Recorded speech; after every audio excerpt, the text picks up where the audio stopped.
Hello class, आज हम cover करने वाले हैं हीट ट्रांसफ़र। हीट ट्रांसफ़र क्या होता है? एज इसके वर्ड्स में ही हमें समझ आ रहा है, transfer of heat from one part of a material to other और from one material to another. और हीट का ट्रांसफ़र एक जगह से दूसरी जगह तक, चाहे वो मटेरियल हो या फिर एक मटेरियल के ही कई हिस्से हों। तो हीट ट्रांसफ़र समझने के लिए हमें कुछ क्वालिटीज़, कुछ और कैरेक्टरिस्टिक्स भी समझनी पड़ती हैं, जैसे कि थर्मल कंडक्टिविटी। अगेन इसके शब्द से ही समझ आ रहा है कि किसी भी मैटर की thermal stands for heat most of the time, किसी भी मैटर की हीट को कंडक्ट करने की एबिलिटी। अक्सर इसकी यूनिट में हम कर देते हैं हीट ट्रांसफर्ड, अब वो जूल्स में हो, किलो जूल में हो या फिर इंग्लिश सिस्टम की यूनिट्स में हो, पर यूनिट टाइम, कितना टाइम लगा एक यूनिट ऑफ टेम्परेचर को, एक यूनिट ऑफ टेम्परेचर को, ये डॉट्स मल्टीप्लिकेशन का साइन है, ओके। यूनिट टेम्परेचर को एक यूनिट थिकनेस ऑफ मटेरियल से पास ऑन करने के लिए, थिकनेस और we can say length of material को पास ऑन करने के लिए। तो ये हो गई हमारी कंडक्टिविटी। अरे हमने तो इसे समझते समझते इसका फॉर्मूला ही लिख दिया। थिकनेस, और ये डिवाइड नहीं है, थिकनेस या लेंथ डिपेंड करता है कि अगर हीट को हम मटेरियल के थ्रू पास ऑन की कह रहे हैं तो उसकी जो थिकनेस की जो लेंथ है वही हम इस्तेमाल करेंगे कि इतना लेंथ हीट ट्रांसफ़र हुई, हीट ने ट्रैवल किया ट्रांसफ़र होने के लिए, ठीक है। तो ये हो गया आपका फॉर्मूला कंडक्टिविटी का। दूसरी चीज़ आती है, लेट मी थिंक, और कुछ वैल्यू, और हाँ, डिफरेंट मटेरियल्स की डिफरेंट कंडक्टिविटी होती है because their characteristics are different, no. तो अब हम बात करते हैं थर्मल डिफ्यूजिविटी की। थर्मल डिफ्यूजिविटी ये होता है रेशियो थर्मल कंडक्टिविटी का,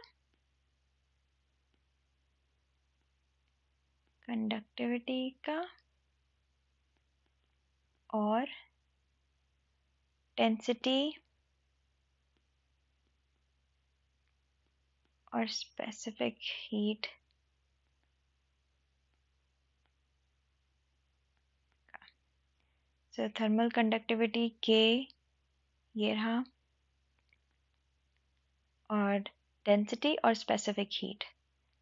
अब I want you to think कि चलो थर्मल कंडक्टिविटी की क्या क्या का फॉर्मूला क्या है, ये तो हमें पता है।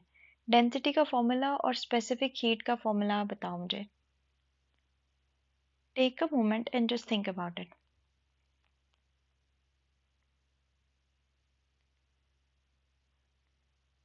ओके, अगर तो डेंसिटी का फॉर्मूला होता है मास पर यूनिट वॉल्यूम। सो अगर मैं डेंसिटी का फॉर्मूला लिखूं, ये हो गया मास पर यूनिट वॉल्यूम। ओके, सो अब हम आए स्पेसिफिक हीट पे। स्पेसिफिक हीट क्या होती है? आपने अक्सर ये सुना होगा, specific heat is Cp। Okay, अब इसका फॉर्मूला Q होता है, Q stand for energy, M Cp delta T, ठीक। तो Q इज एनर्जी, हीट और एनर्जी, ये मास और ये टेम्परेचर चेंज।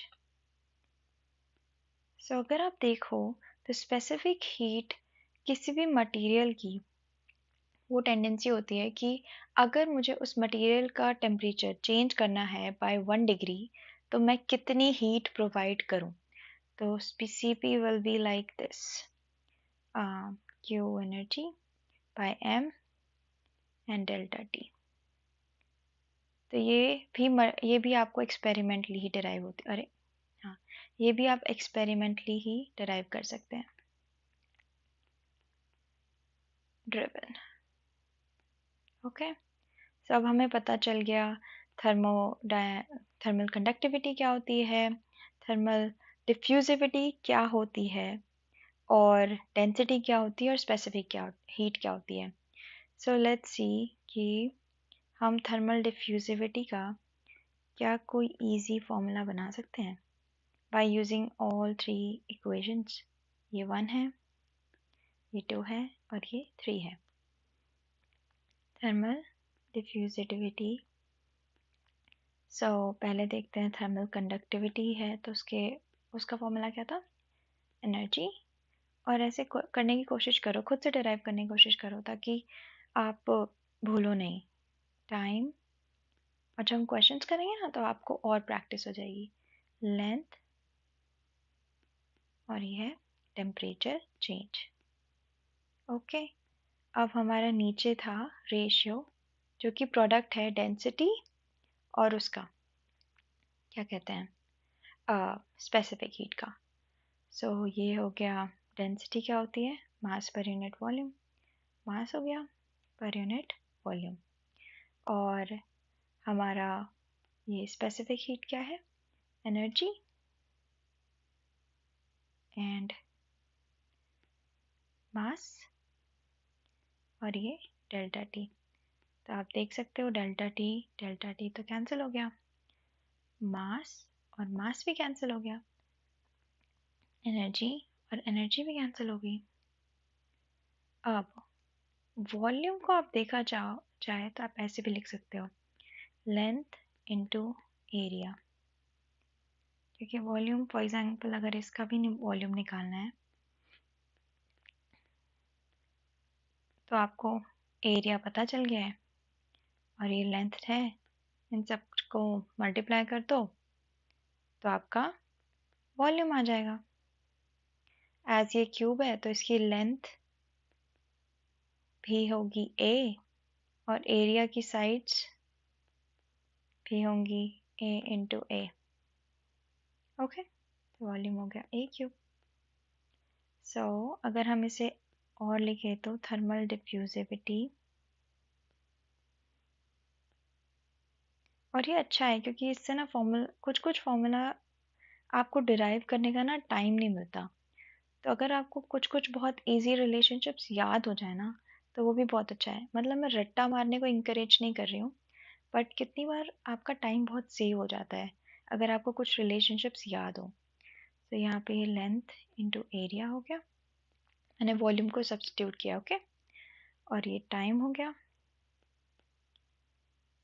और ये आपका हो गया लेंथ. तो देयर वाज नो वे कि आप ये रिलेशनशिप मैं किसी डेफिनेशन से समझा सकूं. ये एक रेशियो था, दोनों की यूनिट्स में बहुत सारी चीज़ें ओवरलैप कर रही थी. तो दैट्स योर फाइनल रिलेशनशिप. क्योंकि जब हम लोग तीन फार्मूलाज को यूज़ कर रहे हैं और उसमें आपस में बहुत सारी वैल्यूज़ हैं जो कि ओवरलैप कर रही हैं तो वो कट जाएंगी. As you can see, cancel cancel cancel cancel. तो या तो आप कॉम्प्लेक्स कैलकुलेशन करो और ये सब चीज़ें ऑलरेडी मैथमेटिकली कटेंगी, या आपको पता है इसके बारे में कि सब कुछ कट जाता है तो आप सीधा ये रिलेशनशिप यूज़ करो. ओके. ये हमने बेसिक डेफिनेशंस कवर की. अब ओप सॉरी, अब let's go to the second part. जैसा कि हमारा पिछला रिलेशनशिप जो ज़्यादा कॉन्क्रीट है जिससे आप बहुत सारे रिलेशनशिप्स निकाल सकते हो थर्मल डिफ्यूजिबिलिटी के, जो कि था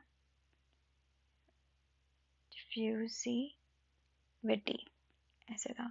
अल्फा, और ये किसका रेशियो था? थर्मल कंडक्टिविटी का, डेंसिटी, और ये हो गया Cp। ये वाला रिलेशनशिप याद रहे ना रहे, नॉट इम्पॉर्टेंट, ये पता होना चाहिए। ठीक, अब नेक्स्ट है कंडक्शन। कंडक्शन,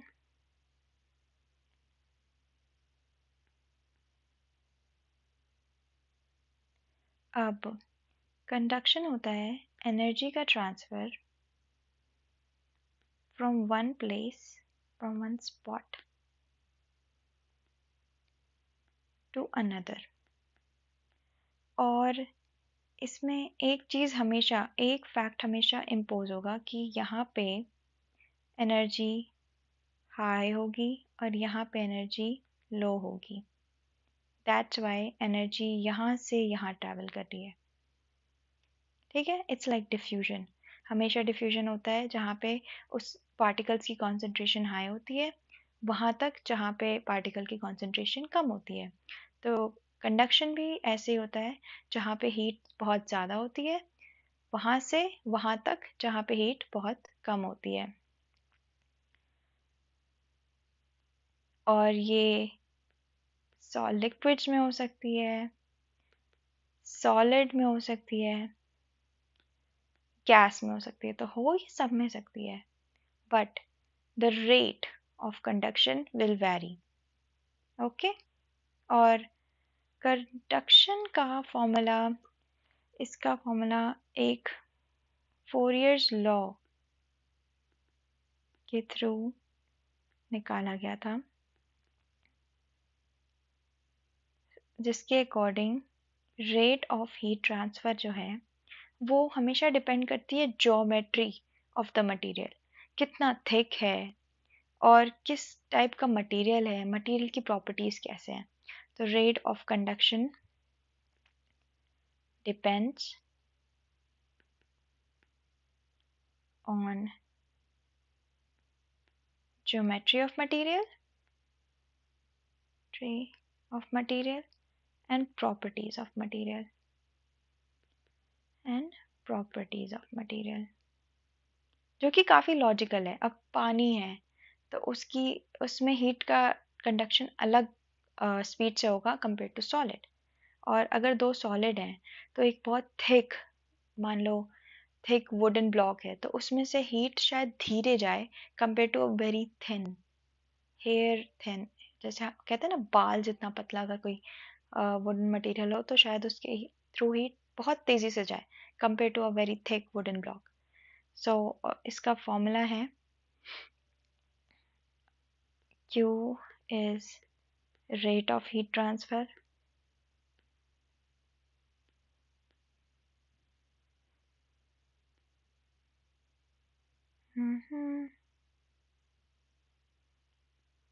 ठीक है, and it is equals to minus Ka dt by dx। अब देख लो, K है थर्मल कंडक्टिविटी, ओके, और A हो गया हमारा cross sectional area. So cross sectional area से मेरा मतलब है, रुको, ये मान लो ये ब्लॉक है, ठीक, तो अगर यहाँ मैं हीट को दे रही हूँ तो इस एरिया को हम लोग क्रॉस सेक्शनल एरिया में काउंट करेंगे। ठीक, और dt है change in temperature, change in temperature, okay, और dx है थिकनेस। तो अगर मैं इसी ब्लॉक का एग्जांपल लूँ, मुझे जैसे ये तो एरिया की बात हुई और ये है dx, इतनी हीट इसे पार करके तभी ये दूसरे क्रॉस, उस ऑब्जेक्ट की दूसरी तरफ के क्रॉस सेक्शनल एरिया पे पहुंचेगा, राइट, so that's dx। तो क्या कोई मुझे बता सकता है कि ये नेगेटिव साइन का मतलब, नेगेटिव साइन क्यों है? So negative is just like for the mathematical reasons, क्योंकि हमने बोला कि हीट हमेशा वहाँ से ट्रांसफ़र होती है जहाँ पे वो ज़्यादा है, और वहाँ पे ट्रांसफ़र होती है जहाँ पे वो, वहाँ तक पहुँचती है जहाँ पे वो कम है। सो H1 H2, सो T1 होगा हाई और T2 होगा लो। पर हम जब TT लिखते हैं तो हमेशा लिखते हैं T फाइनल टू इनिशियल। तो अगर तुम करोगे, मान लो TI तुमने लिख दिया 10 डिग्री सेल्सियस, पर तुमने T2 लिखा 5 डिग्री सेल्सियस, तो जब तुम लिखोगे 5 - 10 तो पूरी वैल्यू हो जाएगी नेगेटिव, राइट। सो इस पूरे आंसर को जो नेगेटिव में आता, उसको अवॉइड करने के लिए साइंटिस्ट वाज लाइक ओके, ये कॉन्सेप्ट की वजह से आ रहा है, तो हम इसे ऑलरेडी एक नेगेटिव वैल्यू दे देंगे, negative, so that the final answer comes in positive value.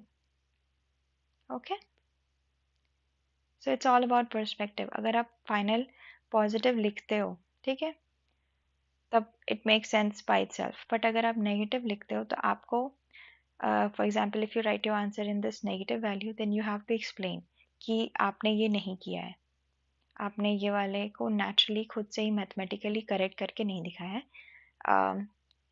So a little explanation is needed, क्योंकि फिर whoever is going to check your papers, they will be like, uh, you don't know this concept कि क्यों आया, ये हमें teacher को नहीं बताना है ना।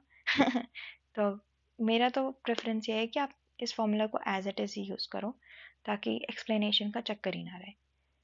और अब हम देखते हैं कि कंडक्शन होता कैसे है। अगर हम किसी गैस को इमेजिन करें तो उसका ये कुछ ऐसा करेगा, मान लो उसके पार्टिकल्स ऐसे लगेंगे, ठीक। गैस, अगर मैं कहूँ लिक्विड, तो लिक्विड कुछ शायद ऐसा लगे, ओके, ऐसा कुछ लगे। अगर मैं इसका हूँ सॉलिड, तो ये कुछ ऐसा लगेगा, राइट।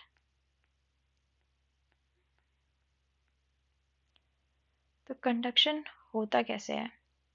कंडक्शन होता है वाइब्रेशन ऑफ पार्टिकल्स या फिर इलेक्ट्रॉन्स, ओके, फ्री इलेक्ट्रॉन्स। तो तुम देख सकते हो यहाँ पे ज़्यादा आराम से ये वाइब्रेशन बहुत इजीली ट्रांसफ़र होगी फ्रॉम वन टू अनदर। यहाँ पे शायद इसको ट्रांसफ़र हो जाए, पर ये हो सकता है ये उतना ट्रांसफ़र कर ना पाए। यहाँ पे भी कुछ ऐसा है जैसे ये ट्रांसफ़र करने की कोशिश कर रहा है, पर ये शायद सिर्फ इसको ट्रांसफ़र कर पाए, और फिर ये ट्रांसफ़र होने की कोशिश करे, बट तो देख सकते हो कि why conduction is different in liquid, solid and gas.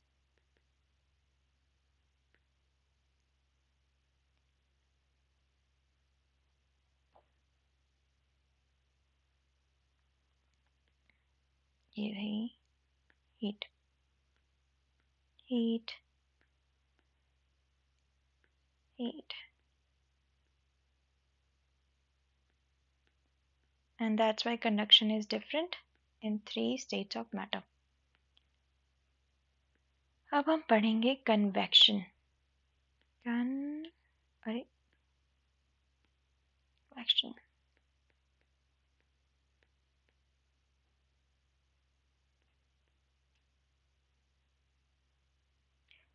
अब कंडक्शन तो चलो तीनों में होता है, और एक्चुअली में इलेक्ट्रॉन्स की वाइब्रेशन की वजह से होता है। कन्वेक्शन क्या होता है? ये एक अ, ये एक मोड ऑफ हीट ट्रांसफ़र है जो कि होता है एक सॉलिड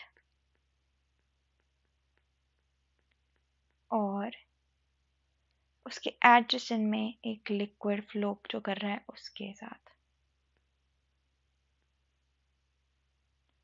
सो इसमें मान लो एक बोट है और ये पानी बह रहा है, तो इस बोट और इस पानी के बीच में जो हीट ट्रांसफ़र होगा उसे हम कहेंगे कन्वेक्शन।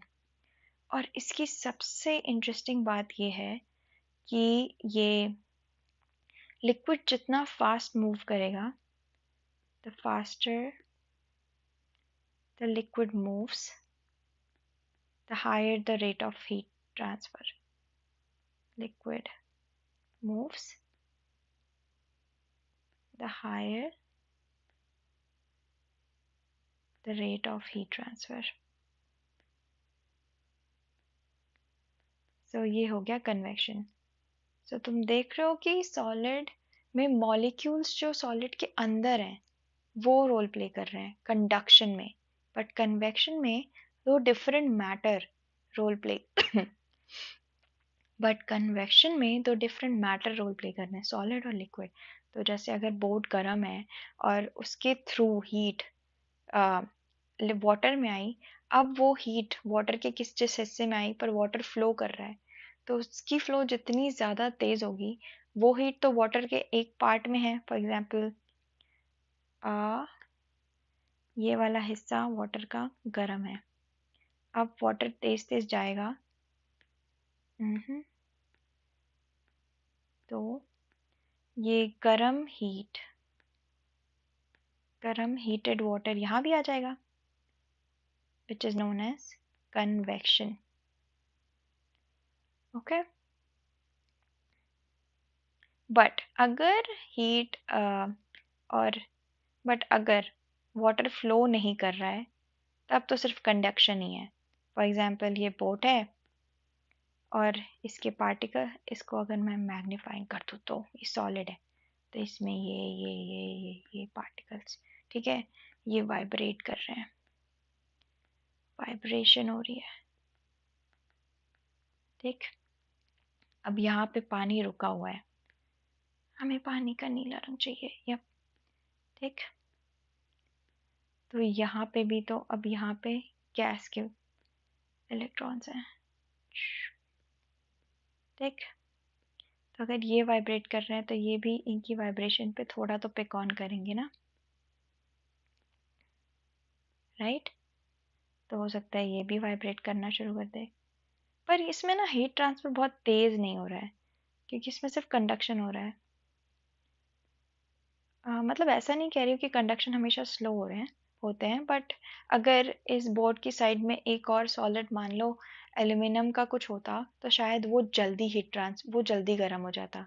ये बस लिक्विड है और ये एक जगह बस गर्म स्टे हो गया, तो यहीं पर हीट रहेगी जब तक, क्योंकि there is no flow of liquid, so यहीं पे हीट रहेगी हमेशा, अनटिल एंड अनलेस हम कोई फोर्स अप्लाई ना करें या फिर हम हम अपना कुछ रोल इंट्रोड्यूस ना करें। बट कन्वेक्शन में आपने देखा था, बिकॉज लिक्विड फ्लो हो रहा था, इतना पार्ट कंडक्शन से हुआ, हीट तो हुई, बट अब ये हिस्सा जो हीटेड है ये फ्लो की वजह से आगे बढ़ गया, तो हीट का जो ट्रांसफ़र हुआ पानी की एक जगह से दूसरी जगह वो बहुत फास्ट हुआ। तो ये डिफरेंस होता है कन्वेक्शन और कंडक्शन में। अब कन्वेक्शन जो होते हैं ना वो दो तरह के होते हैं, एक होता है नेचुरल और एक होता है जो मैं बोल रही थी फोर्स्ड। जब हम कोई रोल प्ले करते हैं हीट कन्वेक्शन के थ्रू, हीट कन्वेक्शन इंट्रोड्यूस करके हीट का ट्रांसफ़र कराने में, जैसे कि बाय एक्सटर्नल मीन, जैसे कि अब मैंने पंप ही चला दिया तो पानी का फ्लो तो तेज़ हो जाएगा, तो ये जल्दी जल्दी से एक साइड हीटेड हुआ है, ये दूसरी तरफ ले गया, ओके। और नेचुरल तो जैसे फ्लो चल रहा है, नेचुरल में हम कुछ रोल नहीं प्ले कर रहे, चीज़ें अपने आप हो रही हैं, ओके। जैसे कि नेचुरल कन्वेक्शन में हो रहा है, मूवमेंट हो रही है, अरे क्योंकि डिफरेंट डेंसिटीज हैं, डिफरेंस इन डेंसिटी। आपको पता है ना, वाटर की डेंसिटी टेम्परेचर पे अफेक्टेड होती है, मतलब टेम्परेचर से अफेक्टेड होती है। 4 डिग्री सेल्सियस पे वाटर अपनी हाईएस्ट डेंसिटी पे होता है, उससे कम ज़्यादा टेम्परेचर पे लो डेंसिटी पे होता है। तो यहाँ पे वाटर की मूवमेंट होती है, जब जो हाई डेंसिटी का होगा वो पानी में नीचे जाएगा, जो लो डेंसिटी का होगा वो ऊपर जाएगा, राइट। सो इसकी वजह से वाटर की मूवमेंट होती है और ये कन्वेक्शन में कंट्रीब्यूट करता है। ओके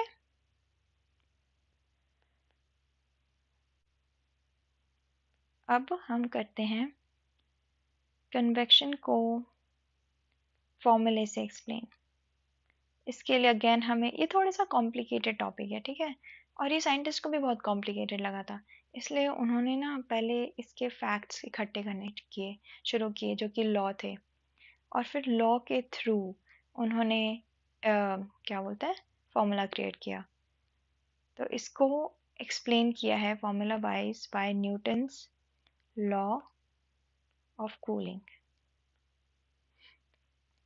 सो अगेन इसमें ये रेट ऑफ हीट ट्रांसफ़र है, ये इक्वल है, ये इक्वल है कन्वेक्शन हीट ट्रांसफ़र कोफिशिएंट, और ये एरिया हो गया, सरफेस एरिया, जहाँ जिसके थ्रू हीट ट्रांसफ़र हो रही है, और ये हो गया चेंज इन टेम्परेचर, और let me just write it. So ये हो गया रेट ऑफ हीट ट्रांसफ़र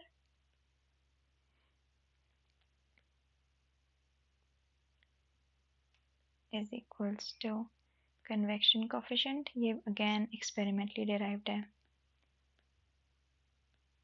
और ये हो गया सरफेस एरिया। अगेन एरिया हमेशा वही इंक्लूडेड है जिसके थ्रू ट्रांसफर ऑफ हीट हो रही है, through which heat transfer is going on.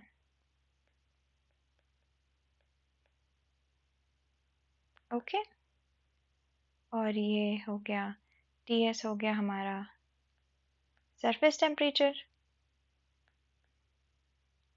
और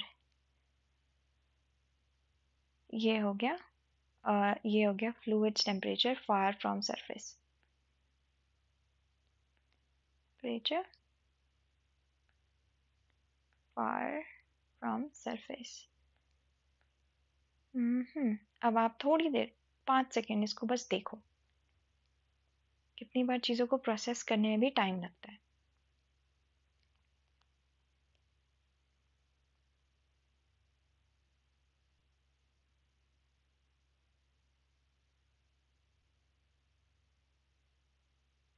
ओके अब मैं एक्सप्लेन करती हूँ कि न्यूटन ने इस लॉ में क्या कहा। उसने कहा अरे नहीं, हाँ, तो उसने कहा